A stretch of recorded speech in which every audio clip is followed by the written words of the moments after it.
Notei que esse novo eu, desprendia um fio de suave luz prateada que se projeta sobre o ser cataléptico deitado dentro do sarcófago. A descoberta me surpreendeu, porém maior foi minha surpresa quando descobri que o misterioso cordão umbilical psíquico contribuía para iluminar o canto da câmara do rei onde eu pairava. Uma claridade suave, semelhante à luz da lua, iluminava as paredes de pedra. Clássico também, o cordão de prata, que a gente usa essa terminologia cordão de prata. Ele não conhecia essa terminologia, pelo que vejo aqui, porque ele se refere outras vezes também como se fosse um cordão umbilical psíquico. Outra coisa interessante é que ele fala dessa luminosidade que tem desse cordão e do próprio corpo da gente, né, o corpo psíquico da gente. Eu não era mais do que um fantasma, um ser sem corpo, flutuando no espaço.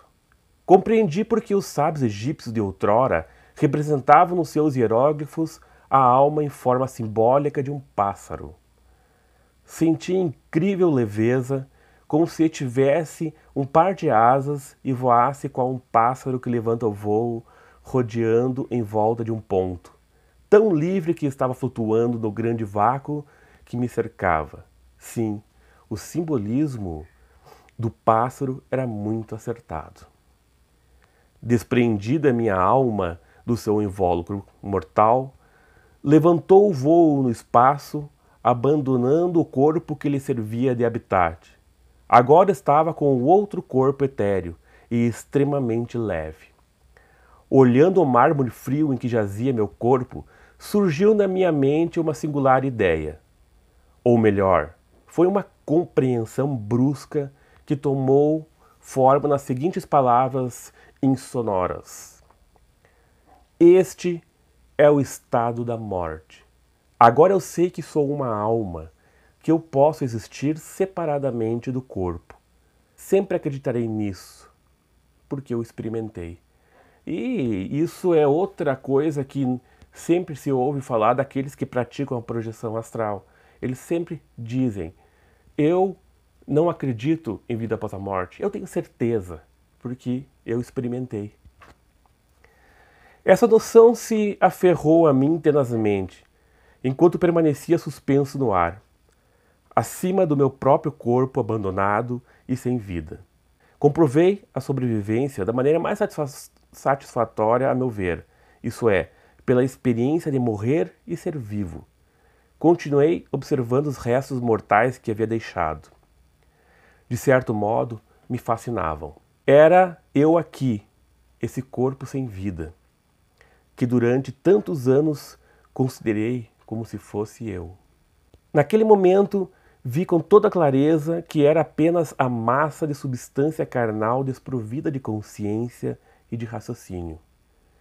Contemplando os olhos sem visão, insensíveis e vidrados, percebi a máxima ironia da situação.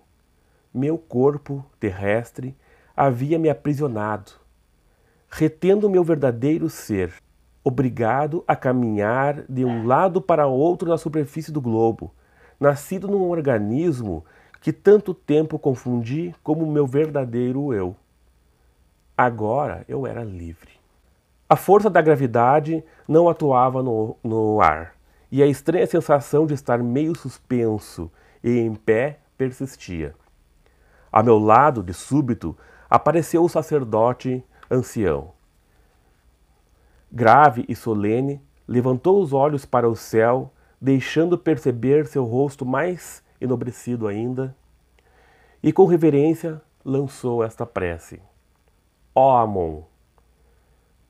Amon que estás no céu, volta a tua face para o corpo morto do teu filho, e conceda-lhe teu beneplácito no mundo espiritual. Tudo consumado. E voltando-se para mim, disse, agora aprendeste a grande lição. O homem cuja alma nasceu do eterno não pode morrer. Proclama essa verdade com palavras inteligíveis para os homens. alerta-te. Vi surgir do espaço o rosto já quase esquecido de uma mulher, cujo sepultamento assisti há mais de 20 anos. Depois apareceu o semblante familiar de um homem que havia sido para mim mais que um amigo, o qual vi pela última vez há 12 anos, repousando no seu ataúde, e finalmente a doce imagem sorridente de uma criança morta num acidente. Os três me olhavam com uma expressão serena, e suas vozes amigas voltaram a ressoar. Mantive a mais breve das conversações com os chamados mortos, que não tardaram a se desvanecer. Também eles vivem como vives tu, e como vive esta pirâmide que presenciou o morrer de milhões de criaturas, disse o sumo sacerdote. Sabe, filho meu, que nesse antigo santuário se encontra a história perdida das primeiras raças da humanidade e a aliança que fizeram com o Criador mediante o primeiro dos seus profetas. Sabe também que antigamente a este lugar eram trazidos homens escolhidos a fim de mostrar-lhes a aliança, os quais, ao voltar aos seus semelhantes, manteriam vivo o grande segredo. Leva contigo esta advertência. Quando os homens renegarem seu Criador e olharem com ódio uns aos outros, como os príncipes da Atlântida, em cuja época foi construída essa pirâmide, serão destruídos pela sua própria iniquidade, como foi aniquilado o povo da Atlântida.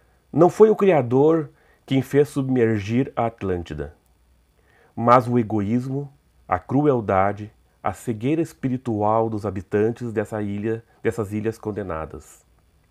O Criador ama todos indistintamente, porém a vida dos homens está governada por leis invisíveis que ele impõe.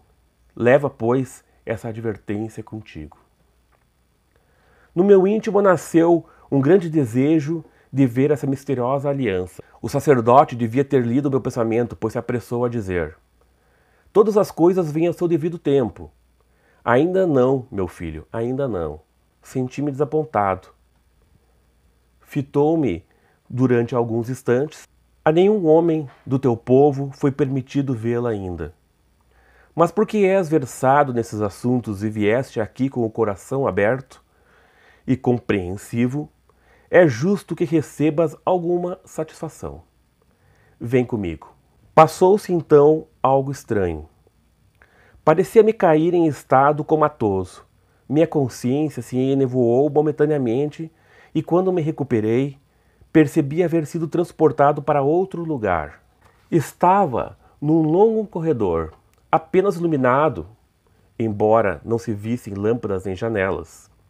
Supus que a fonte luminosa vinha do halo que emanava do meu companheiro, junto com a irradiação do cordão luminoso de éter vibrante que se desprendia de mim. Compreendi, no entanto, que esses focos ainda não explicavam a luz reinante. As paredes eram revestidas com pedras refulgentes, de cor terracota rosada, e tão unidas entre si que não se percebiam as juntas. O chão tinha a mesma inclinação da passagem da entrada da pirâmide. Todos os arremates estavam bem acabados. O corredor, embora baixo, não chegava a ser incômodo. Não pude descobrir a fonte dessa misteriosa iluminação. O interior luzia como se ali tivesse uma lâmpada acesa. O grão-sacerdote fez-me um gesto para segui-lo. Não olhes para trás, ordenou. Não voltes a cabeça.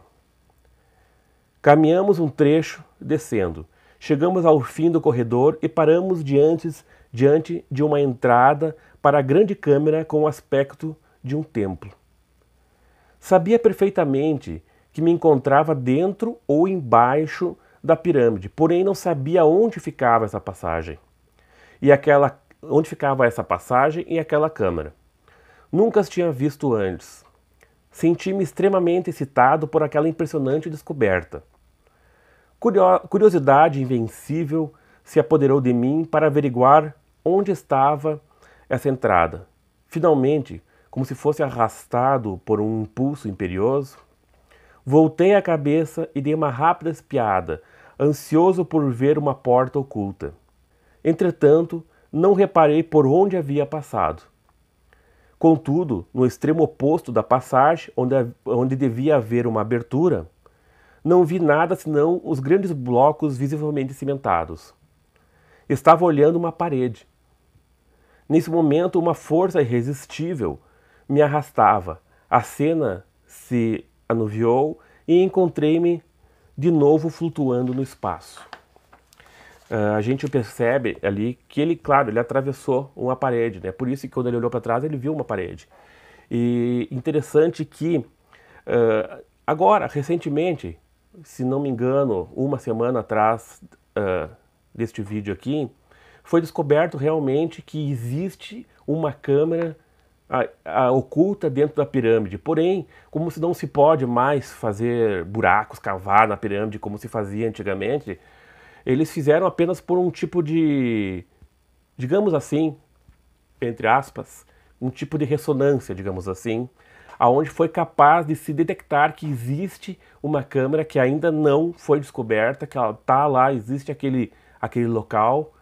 Então isso, quem sabe, prove o que Paul Brunton falou aqui há tantos anos atrás. Ouvi as palavras repetidas como um eco. Ainda não, ainda não. E momentos depois, vi meu corpo inconsciente, estendido sobre a pedra. A voz do sumo sacerdote chegou-me em sussurro. Meu filho, não tem importância o descobrirtes ou não a entrada. Busca em tua própria mente a passagem secreta que te levará à câmara oculta em tua alma. E encontrarás algo realmente valioso. O mistério da Grande Pirâmide é o mistério do teu próprio ser. As câmaras secretas e os registros do passado devem todos estar contidos em tua própria natureza. A pirâmide ensina que o homem deve voltar-se para si próprio, deve aventurar-se a penetrar até o centro desconhecido de seu ser, e ali encontrar sua alma, tal qual se aventura a penetrar nos relicários desconhecidos deste templo, para desvendar seu mais profundo segredo. Adeus. Um turbilhão se apoderou de minha mente, arrebatado por uma força que me puxava para baixo, rodopiei vertiginosamente, sempre para baixo. Preso de profundo torpor, parecia me voltar a fundir-me com meu corpo físico. Com todo esforço, tentei mover meus músculos endurecidos, mas não me foi possível e finalmente desmaiei. Abri os olhos sobressaltado. Trevas espessas me rodeavam. Quando passou o entorpecimento, apanhei a lâmpada e acendi a luz. Estava de novo na câmara do rei. Então, vocês veem assim, que interessante que é este relato de Paul Brunton, recheado de características básicas de um relato de projeção astral. Né? Paul Brunton, pelo que mostra ali, não conhecia antes a projeção astral, não havia se projetado. Então, para ele era uma novidade tudo isso que ele passou, principalmente sendo isso dentro da pirâmide do Egito, da grande pirâmide de Quéops. Eu espero que tenham gostado deste relato de Paul Brunton. O livro todo ele é realmente muito interessante, ele é muito detalhado sobre a pirâmide, as câmeras da pirâmide. Ele fala também sobre a esfinge, realmente é algo muito interessante. Antes de terminar, gostaria de comentar que eu já tentei algumas vezes me projetar até o Egito. E numa dessas vezes, quando eu saí do corpo, eu fui até as pirâmides do Egito. E ao chegar lá, eu vi elas de longe, mas não consegui chegar perto. E neste momento, eu fui puxado de volta para o corpo.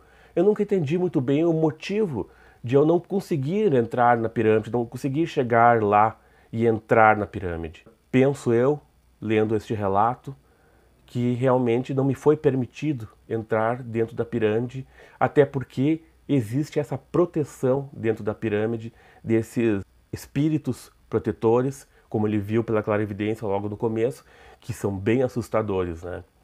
Então, creio que por esse motivo ainda não tenha conseguido entrar na pirâmide em projeção astral. Quem sabe uma outra hora eu tentarei novamente, aí deixo para vocês o meu relato também. Muito obrigado por assistir esse vídeo. Paz profunda.